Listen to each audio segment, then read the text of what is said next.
veux du pain? Tu veux du pain? Coucou Elisabeth. Bonjour Sabrina. Aujourd'hui, on vous a préparé un petit podcast. Ah oui, aux petits oignons, le podcast. Alors Elisabeth, est-ce que tu veux parler aujourd'hui avec moi? Est-ce que tu veux avoir une conversation à propos des choses qui t'ont surprise, des choses qui t'ont étonnée quand tu es venue habiter aux États-Unis? Ah ben absolument, avec grand plaisir. J'ai des souvenirs de ce qui m'a surprise, de ce qui m'a étonnée quand j'ai déménagé, oui. Super.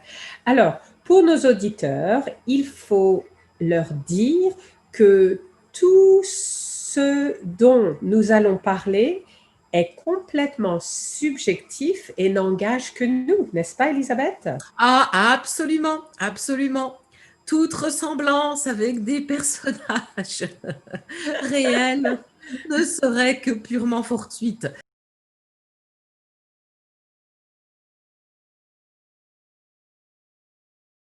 Ça n'engage que nous.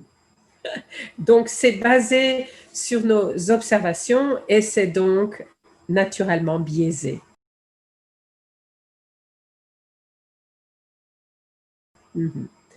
Alors, Elisabeth, moi, quand je suis venue aux États-Unis au début des années 90, la première chose qui m'a frappée, qui m'a étonnée, qui m'a surprise, c'est l'espace, la grandeur, c'est l'immensité des États-Unis.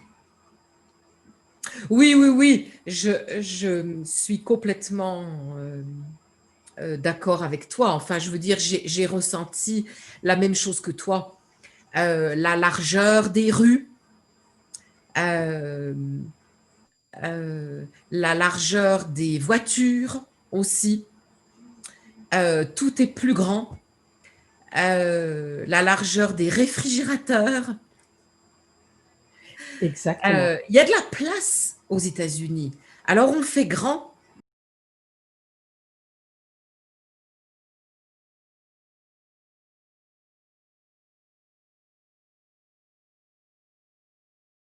Et effectivement, quand on voyage, on peut conduire pendant des heures et des heures sur des routes toutes droites sans rien voir d'autre que des paysages.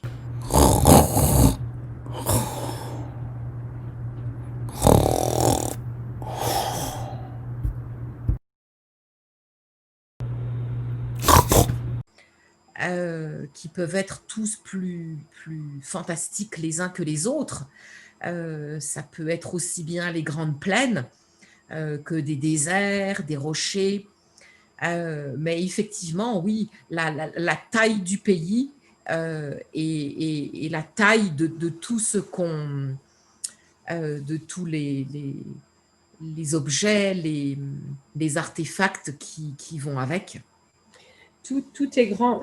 Les autoroutes, moi, j'étais surprise et étonnée de voir des autoroutes à 8 voies.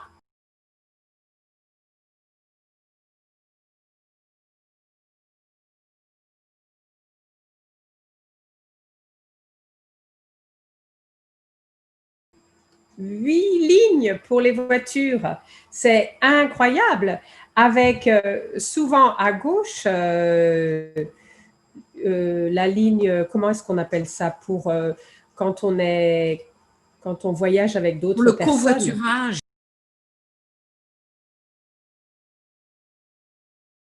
Voilà, c'est ça, le covoiturage.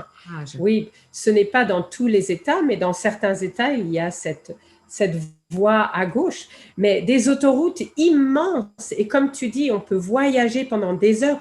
Je me souviens faire le tour des États-Unis et traverser le Texas et penser, mais quand donc va finir cet État?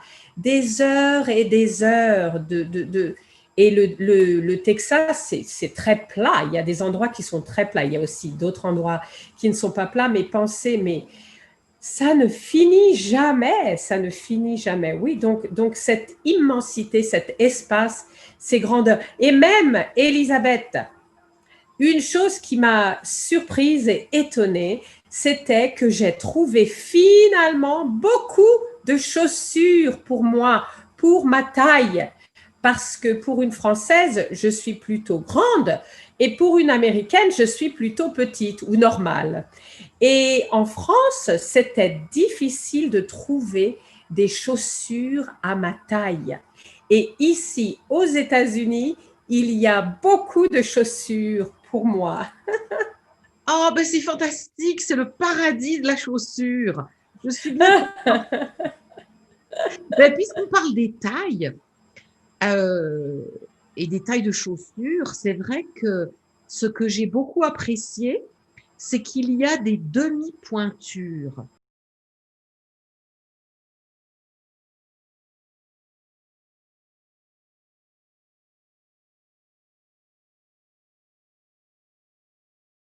Du 8 et du 8 et demi, du 9 et demi.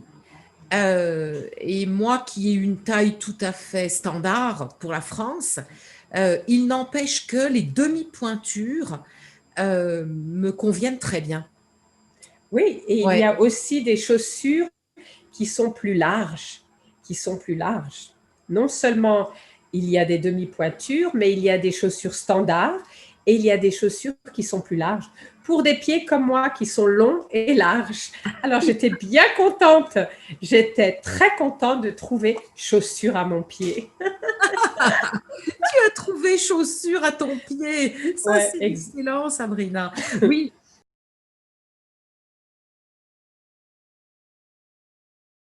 oui, oui, ça, c'est vrai que je.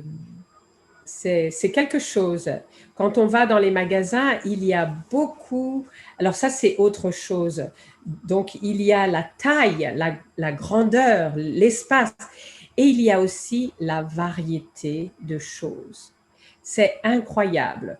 Que tu cherches du lait, ou que tu cherches des chaussures, ou que tu cherches une maison, un appartement, le choix ici est incroyable. Alors Oui, qu'en France, il y avait beaucoup moins de possibilités et de choix. Ici, c'est fou le choix et la variété et la diversité.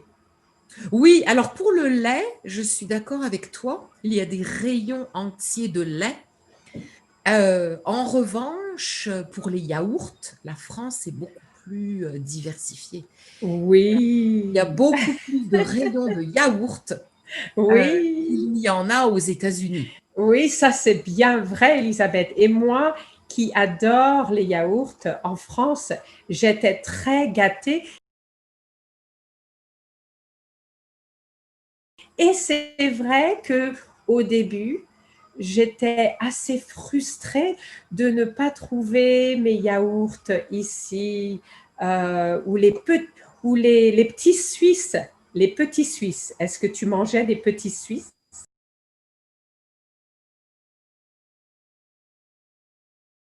Oh, et comment? J'adore les petits Suisses. Donc Il n'y ici, a pas de petits Suisses pas de ici. petits Suisses. Il n'y a pas de petits Suisses. Alors, il y a de la crème fraîche maintenant, mais dans les années 90, je ne trouvais pas de crème fraîche.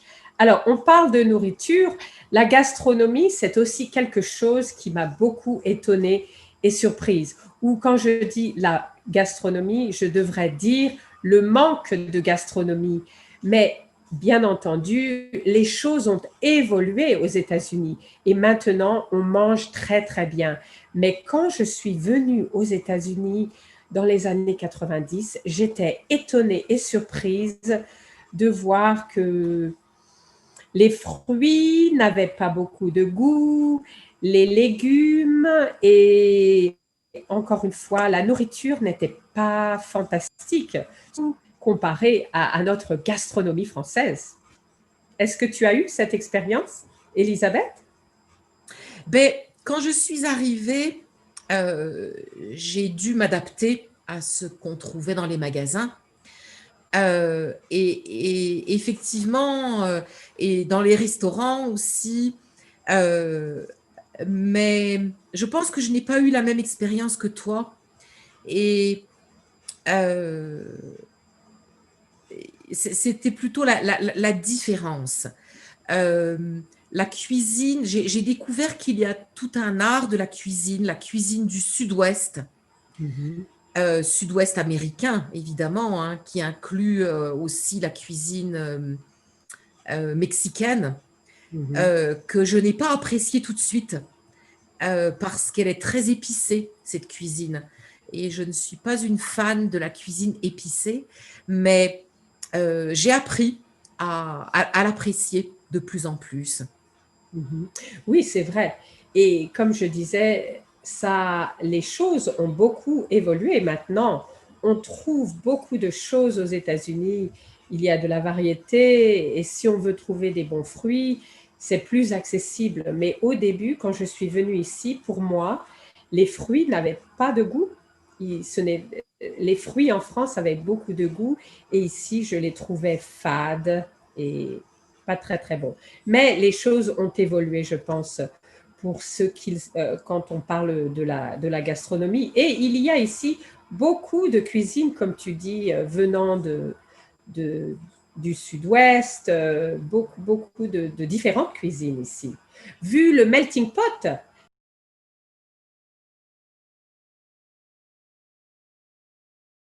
ça, c'est une autre chose que j'ai beaucoup remarqué aux États-Unis.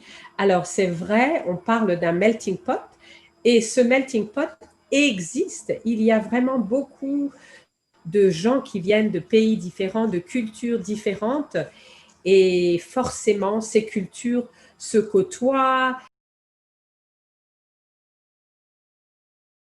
ces cultures se mélangent et il y a beaucoup de diversité et de choses magnifiques grâce au melting pot.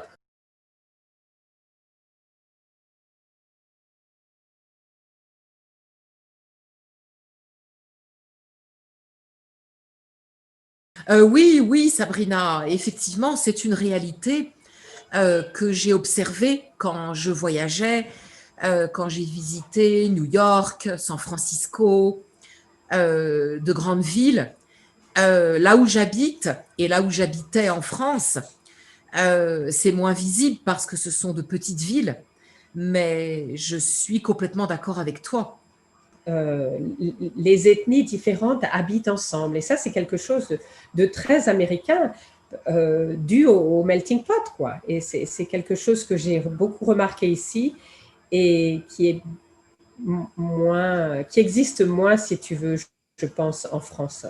Cette diversité ethnique, qui est due aussi, bien entendu, à l'immigration et au type d'immigration qui est différent ici de la France. Ouais. Oui, oui, on retrouve quand même à Paris ces quartiers. Et toi, tu es plus familière avec effectivement les différentes ethnies regroupées par quartier à Paris. Ça fait partie, ça faisait déjà partie de ton paysage quotidien avant que tu n'émigres aux États-Unis, n'est-ce pas? Mhm, exactement. Euh, alors, est-ce qu'il y a d'autres choses qui t'ont surprise, qui t'ont étonnée ou... Oui, oui, et c'était surtout avant que je n'habite aux États-Unis. Quand j'allais aux États-Unis pour y voyager, la première chose qui m'avait frappée, c'était le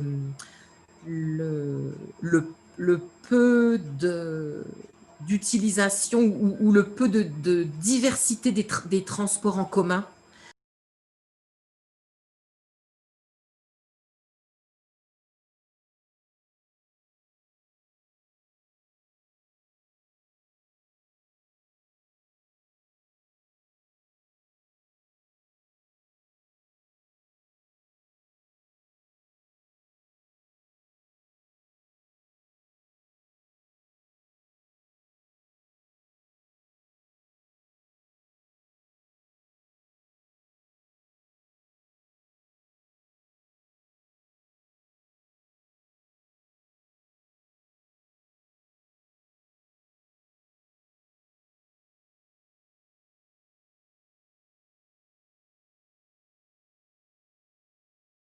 En France, le train, on prend le train fréquemment.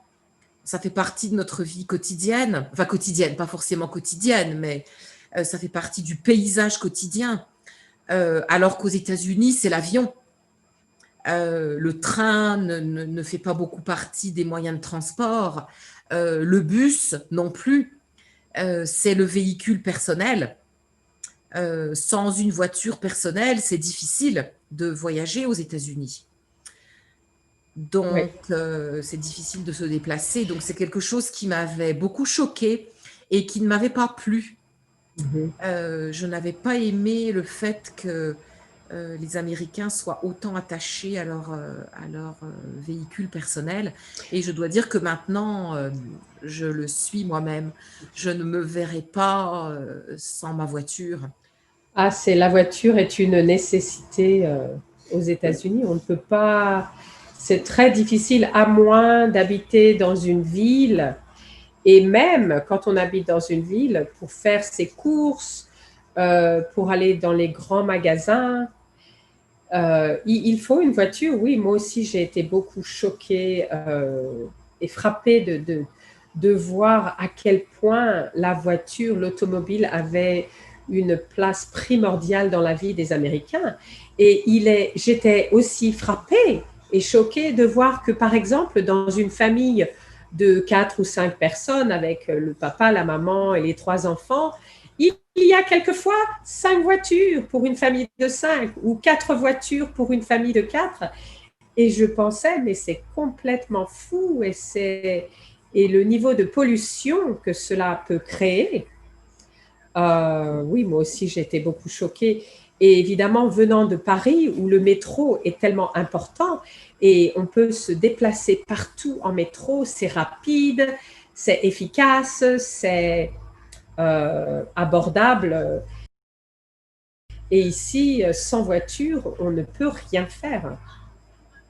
Oui, Donc, et on oui, voit. je suis d'accord. Enfin, il y a des bus, il y a des transports en commun, mais là où nous habitons, toi et moi, Sabrina, les transports en commun circulent pratiquement à vide. Oui, oui, c'est vrai.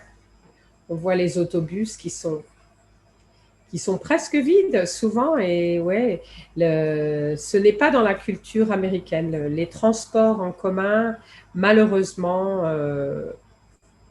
sont quasi inexistants ou peu utilisés, quoi, ou sous-utilisés peut-être. Ouais, ouais, c'est vrai que ça, c'est une des grandes différences avec la France. Ben, écoute, peut-être qu'on peut reprendre cette conversation parce qu'il y a encore beaucoup de choses que j'ai en tête et que j'imagine toi aussi, mais je pense qu'on peut donner à nos auditeurs un petit aperçu et en espérant qu'ils en voudront encore. Tout à fait. On y revient dans un prochain épisode. À bientôt, Sabrina. À bientôt, Elisabeth. Alors, si vous avez aimé notre podcast, s'il vous plaît, abonnez-vous à notre chaîne YouTube. Oui, mettez-nous un like et un petit commentaire sympathique. Merci.